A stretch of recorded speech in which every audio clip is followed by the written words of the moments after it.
మహాభారతం అనేది మానవ చరిత్రలో జరిగిన అత్యంత ఘోరమైన యుద్ధం. ఆ యుద్ధంలో వేలాది మంది సైనికులు ప్రాణాలను పోగొట్టుకున్నారు. ధర్మాన్ని నిలబెట్టడానికి జరిగిన ఈ సమరం భూమిని రక్త సముద్రంగా మార్చింది. నలువైపులా శరీరాల విరిగిన భాగాలు చెల్లాచెదురుగా పడి ఉన్నాయి. అవి మానవులవా లేక గజాల అశ్వాలవా అని తేల్చి చెప్పడం కూడా అసాధ్యంగా మారింది. లక్షల శ్లోకాలతో నిండిన ఈ విస్తారమైన గ్రంథం మహాసముద్రం లాంటిది. అందులో ఆశ్చర్యపరిచే గాథలు ఎన్నో దాగి ఉన్నాయి.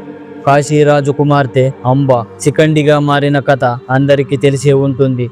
భీష్ముడిపై పగ తీర్చుకోవాలనే సంకల్పంతో అంబ తీవ్రమైన తపస్సు చేసి శివుడి వరప్రసాదంతో ఆమె తన తదుపరి జన్మలో శిఖండిగా అవతరించి మహాభారత యుద్ధంలో శిఖండి భీష్ముడి మరణానికి కారణమయ్యాడు.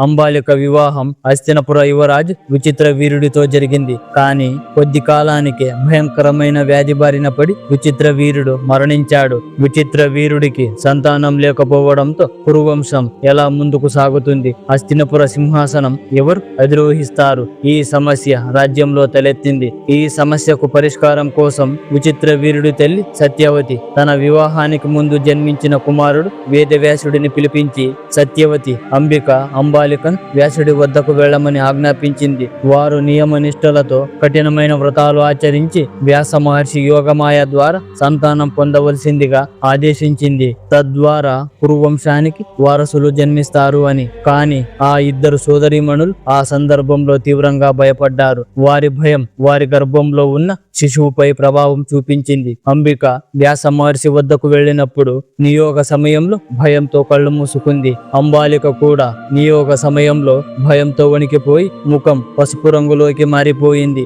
ఈ కారణంగానే అంబికకు పుట్టిన కుమారుడు ధృతరాష్ట్రుడు అంధుడిగా జన్మించాడు. అదే విధంగా అంబాలికకు పుట్టిన కుమారుడు పాండురాజు పాండురోగంతో జన్మించాడు. వేదవ్యాసుడు అంబాలికకు పుట్టబోయే సంతానం బలహీనంగానే ఉంటుందని సత్యవతికి ముందుగానే హెచ్చరించాడు. అందువల్ల సత్యవతి మరలా ఒకసారి అంబికను వేదవ్యాసుడి వద్దకు వెళ్ళమని ఆజ్ఞాపించింది. అయితే భయం వల్ల అంబిక తన బదులు తన దాసి అయిన పరిశ్రామిని ఆమెను వేదవ్యాసుని వద్దకు పంపించింది. అలా విదురుడు జన్మించాడు. అతడు తరువాత కురువంశానికి మంత్రి పరమేశ్వరుడై ధర్మబుద్ధి జ్ఞానవంతుడు అని ఖ్యాతి పొందాడు. నిజానికి వేదవ్యాసుడు సహాయం లేకపోతే ధృతరాష్ట్రుడు గాని పాండురాజు గాని జన్మించి ఉండరు. వారు లేకుంటే కురువంశం ముందుకు సాగేది కాదు. అలా అయితే తరువాతి కాలంలో మానవ చరిత్రలో అత్యంత భయంకరమైన మహాభారత యుద్ధం సైతం సంభవించి ఉండకపోవచ్చు. అయితే మహాభారత యుద్ధం అనంతరం పాండవులు అనేక సంవత్సరాలు హస్తినపురాన్ని పరిపాలించారు. తరువాత రాజ్యాన్ని తమ మనవడు పరీక్షిత్ మహారాజుకు అప్పగించి స్వర్గానికి బయలుదేరారు. కానీ యుద్ధానికి చాలా కాలం ముందు ఒక సందర్భంలో పాండవులు మరణించారు అని మీకు తెలుసా? అది అరణ్య పర్వం చివరి రోజుల్లో జరిగింది. ద్వైతవనంలో ఉన్నప్పుడు వేసవికాలం. చెరువు ఒడ్డున ధర్మరాజు నడుస్తూ వెళ్ళగా నేల మీద నలుగురు సోదరులు నిర్జీవ శరీరాలుగా కనిపించారు. ఒకరోజు వేసవికాలం భరించలేనంతగా ఎండ ఉండడంతో పాండవులందరికీ తీవ్రంగా దాహం వేసింది. అప్పుడు నకులుడు నీటి కోసం వెతుకుతూ ఒక చెరువు దగ్గరకు చేరుకున్నాడు. ముందుగా తాను కొద్దిగా నీళ్లు తాగి ఆపై తన సోదరుల కోసం తీసుకెళ్లాలని అనుకున్నాడు. అయితే అతను నీళ్లు తాగుతుండగా అకస్మాత్తుగా ఒక గంభీరమైన గొంతు వినిపించింది. అది ఒక యక్షుడు. అతడు నకులుడిని ఆపి, ఈ చెరువులోని నీటిని తాగాలంటే ముందుగా నా ప్రశ్నకు సమాధానం చెప్పాలి అని హెచ్చరించాడు. దాహం నకులుడు ఆలోచించే స్థితిలో లేడు. ఆ మాటలను పట్టించుకోకుండా అతడు చెరువులో నీళ్లు తాగాడు. దాని ఫలితంగా నీళ్లు తాగిన వెంటనే నకులుడు అక్కడికక్కడే ప్రాణాలను విడిచాడు. చాలా సమయం గడిచిన నకులుడు తిరిగి రాకపోవడంతో పాండవులు ఆందోళన చెందారు. అతన్ని వెతకడానికి సహదేవుడు బయలుదేరాడు. సహదేవుడు తిరిగి రాకపోవడంతో అర్జునుడు వెళ్ళాడు. అర్జునుడు తిరిగి రాకపోవడంతో భీముడు వెళ్ళాడు. భీముడు రాకపోవడంతో చివరికి ధర్మరాజు వంతు వచ్చింది. అతడు వెతుక్కుంటూ చెరువు ఒడ్డుకు చేరుకున్నాడు. తన నలుగురు సోదరులు ప్రాణాలు లేకుండా పడి ఉన్న దృశ్యాన్ని చూశాడు. ధర్మరాజు హృదయం తల్లడిల్లింది. యక్షుడు మళ్ళీ హెచ్చరించి ఇలా అన్నాడు, ముందుగా నా ప్రశ్నలకు సమాధానం చెప్పు. లేని పక్షంలో నువ్వు కూడా నీ సోదరుల వలె ప్రాణాలను కోల్పోతావు. ధర్మరాజు యక్షుని మాటలు శ్రద్ధగా విన్నాడు. యక్షుని ప్రశ్నలకు సమాధానం ఇచ్చేందుకు సిద్ధమయ్యాడు. ఈ విధంగా యక్షుడు వేసిన అన్ని ప్రశ్నలకు సరైన సమాధానం చెప్పి ధర్మరాజు విజయం సాధించాడు. యక్షుడు అతని జ్ఞానం, ధర్మబుద్ధి చూసి సంతోషించి, నీ నలుగురు సోదరులలో ఒకరిని తిరిగి బ్రతికించుకోవడానికి నువ్వు అర్హుడవి. అప్పుడు ధర్మరాజు నకులుడిని బ్రతికించమని కోరుకుంటున్నాను. ఆ మాటలకి ఆశ్చర్యపడిన యక్షుడు ఇలా అన్నాడు: ఓ ధర్మరాజా, నువ్వు యుద్ధంలో విజయం సాధించడానికి భీముడు ఉన్నాడు, గాంధీవదారుడైన అర్జునుడు ఉన్నాడు. వారిని కాకుండా ఎందుకు నకులుడిని ఎంచుకుంటున్నావు? అప్పుడు ధర్మరాజు ఇలా అన్నాడు: నేను కుంతీదేవి కుమారుడిని కాబట్టి మాద్రీదేవికి చెందిన ఒక కుమారుడు కూడా జీవించి ఉండాలి. అందుకే నకులుడిని బ్రతికించమని కోరుకుంటున్నాను అని ధర్మరాజు సమాధానం ఇచ్చాడు. ధర్మరాజు మాటలు విన్న యక్షుడు సంతోషించాడు. అతను కేవలం నకులుడినే కాక భీముడు, అర్జునుడు, సహదేవుడు అందరినీ తిరిగి ప్రాణాలతో బ్రతికించాడు. ఆ తరువాత యక్షుడు తన అసలైన రూపంలో ప్రత్యక్షమయ్యాడు. అతను మరెవరో కాదు, యమధర్మరాజు. ధర్మరాజు తండ్రే. తన కుమారుడు ధర్మాన్ని విడిచిపెట్టకుండా న్యాయబుద్ధితో నిలబడతాడా అని పరీక్షించడానికి ఆయన ఈ రూపంలో వచ్చాడు. శ్రీకృష్ణుడు అర్జునుడికి సారథి, ధర్మాన్ని కాపాడేవాడు, పాపులను సంహరించేవాడు. కాని ఒకటి పాపాలను అలాగే అతని అవమానకరమైన మాటలను చాలా కాలం పాటు శ్రీకృష్ణుడు చూసి కూడా సహించాడు. అతడే శిశుపాలుడు. ధర్మరాజు అందరిలో శ్రేష్ఠుడు.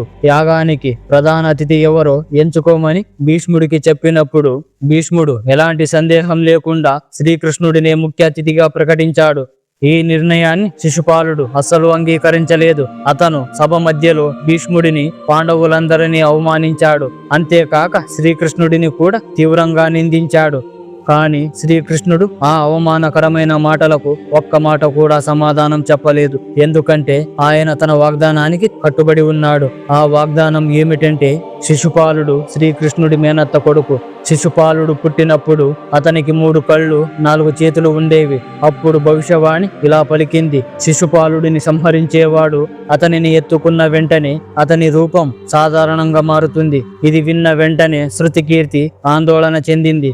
ఒకరోజు చిన్నపిల్లవాడైన శిశుపాలుడిని శ్రీకృష్ణుడి ఒడిలో పెట్టింది. ఆ క్షణంలో 1 కన్ను, 2 చేతులు మాయమైపోయాయి. శిశుపాలుడు సాధారణ శరీరంతో మారిపోయాడు. అప్పుడు శృతికీర్తి గ్రహించింది: నా కుమారుడిని సంహరించేవాడు శ్రీకృష్ణుడే. కాని తన అత్త మనసులో ఉన్న భయాన్ని తొలగించడానికి శ్రీకృష్ణుడు ఒక మాటిచ్చాడు: శిశుపాలుడి 100 తప్పులను నేను క్షమిస్తాను అని. ఇలా సంవత్సరాలు గడిచాయి. శిశుపాలుడు రుక్మిణిని వివాహం చేసుకోవాలని అనుకున్నాడు. కానీ రుక్మిణి శ్రీకృష్ణుడిని ప్రేమించింది. శ్రీకృష్ణుడు రుక్మిణిని వివాహం చేసుకున్నాడు. ఈ ఘటనతో శిశుపాలుడికి శ్రీకృష్ణుడిపై ద్వేషం మరింతగా పెరిగింది. అతను మళ్ళీ శ్రీకృష్ణుడిని అవమానించాడు. ఎన్నోసార్లు ఆయనకు హాని కలిగించడానికి ప్రయత్నించాడు. కానీ శ్రీకృష్ణుడు తన మాటకు కట్టుబడి ప్రతిసారి నిశ్శబ్దంగా అవమానాన్ని భరించాడు. రాజసూయ యాగం సమయంలో శ్రీకృష్ణుడు ఇక ఆపుకోలేకపోయాడు. అవమానాలు చేస్తూ చివరికి శిశుపాలుడు శ్రీకృష్ణుడిని యుద్ధానికి సవాలు చేశాడు. క్షత్రియుడైన శ్రీకృష్ణుడు ఆ సవాలును తిరస్కరించలేకపోయాడు. అప్పుడు శ్రీకృష్ణుడు శిశుపాలుడితో ఇలా అన్నాడు: నువ్వు నాపై చేసిన 100కు పైగా అవమానాలను నేను చాలా కాలం క్రితమే క్షమించాను. కానీ ఈసారి నన్ను యుద్ధానికి సవాలు చేసి నువ్వు పెద్ద తప్పు చేశావు. నీ వంటి అధర్ముడిని నాశనం చేయవలసిన సమయం వచ్చింది అని శ్రీకృష్ణుడు పలికాడు. అంతే, ఒక్క క్షణంలోనే శ్రీకృష్ణుడు సుదర్శన చక్రాన్ని సంధించాడు. సుదర్శన చక్రం శిశుపాలుడిని సంహరించింది. కురుక్షేత్ర యుద్ధం 17వ రోజు కల్లా కర్ణుడు, ద్రోణాచార్యుడు వంటి మహావీరులంతా మరణించారు. దుర్యోధనుడు తప్ప మిగతా 99 మంది కౌరవులు యుద్ధంలో ప్రాణాలు కోల్పోయారు. గాంధారి అంతులేని విషాదంలో మునిగిపోయింది. ఇప్పుడు ఆమెకు మిగిలిన ఏకైక ఆశ దుర్యోధనుడు. దుర్యోధనుడిని ఎలాగైనా రక్షించుకోవడం కోసం గాంధారి ఎన్నో సంవత్సరాలుగా తన భర్త ధృతరాష్ట్రునితో సమానంగా ఉండాలనే సంకల్పంతో కళ్లకు గంతలు కట్టుకుని జీవించింది.